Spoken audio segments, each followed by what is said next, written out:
He talks of plan. Let's just take his Rwanda policy. When they first announced this gimmick, they claimed it would settle tens of thousands of people. The Home Office then whittled it down to a mere 300. 4 times that number have already arrived this month, and the backlog stands at 130,000. Can the Prime Minister see any flaw in his plan to deport less than 1% of that backlog? Mr. Speaker, since I became Prime Minister, the number of small boat crossings are actually down by over a third, Mr. Speaker.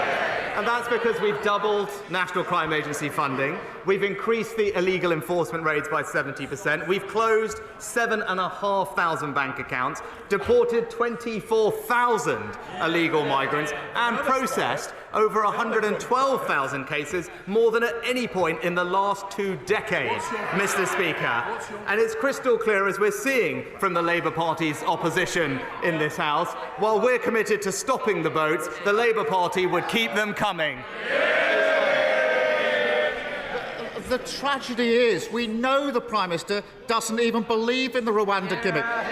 He tried to stop funding it, but he's now so diminished that his entire focus is stopping his MPs holding the sword of Damocles above his head, perhaps even literally in the case of the Leader of the House.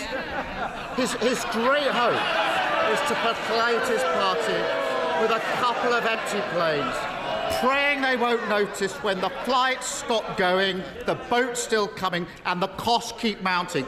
How has he managed to spend £600 million of taxpayer money on a gimmick to deport 300 people?